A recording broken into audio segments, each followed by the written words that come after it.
Experience shocked me, and what can I learn from it?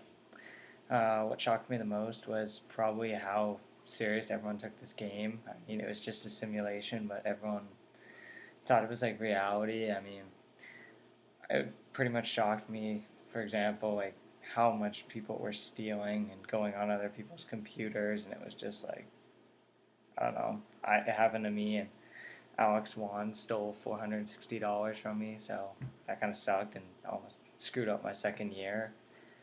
And then it also kind of shocked me how the courts work, because there were a lot of court cases that shouldn't have been won because there was like no evidence against somebody, but I guess people didn't really care about that and they just sued them just cause to see if they could get some money, and it seemed to work quite a bit in the courts, so that kind of blew my mind. Understand about law, government, and or our society. So I've pretty much learned that if you're in government and the government doesn't do everything that everyone wants, like right away, people are just gonna turn against the government, and that definitely looked to be happening in the second during the second election, which was in the third year, because in the first year we had 18 deaths, and it got reduced to 2 deaths in the second year, so I guess that was a pretty positive thing, but a lot of people were just angry at James Yuhas as prime minister, and he kind of messed up a lot of people's games and wasn't selling stuff at the right prices, and there were bad laws and just things weren't working out. So a lot of people immediately jumped on this, even though their hidden agendas were against it. They still joined on the Socialist Communist Party group just because it was against James Yuhas's Conservative Party. So, but when it came to the election, I mean, James still won, but that was just because his party had more votes. I mean, he didn't get the most votes. It was like, well, I guess people are just going to turn on you really quickly if you're a government. Like, people just expect a lot out of the government, and if you don't do like exactly what they want right away, they're just going to totally turn on you.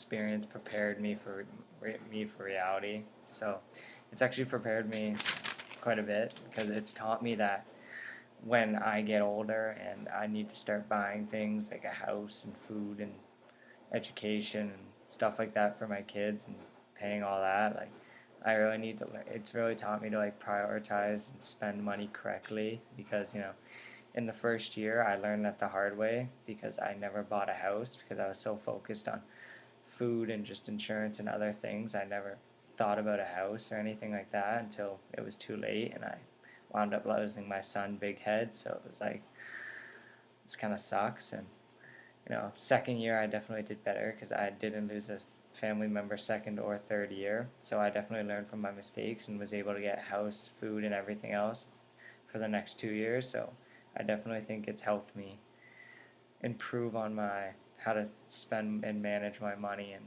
prioritize what needs to be bought first and after. Experience did I find frustrating, depressing, or upsetting, and what can I learn from it? So, I definitely found it frustrating how some people started with large amounts of money and some of us started with just lower amounts.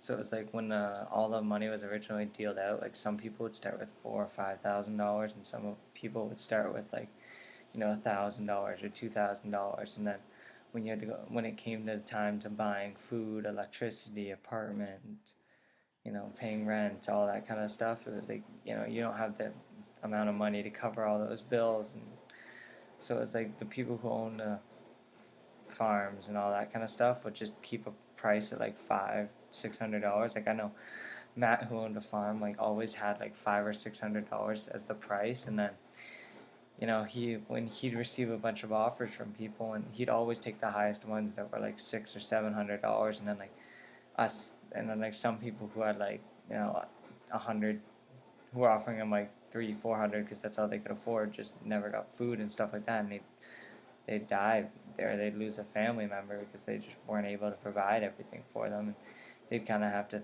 if you didn't have a lot of money, you'd have to think of something you couldn't buy and just take the risk with it. Like if you could only have a house and food, then you'd take the chance that you won't get insurance or healthcare or education, and that a wild card won't take you out. So it's like, well, you kind of got screwed over that way.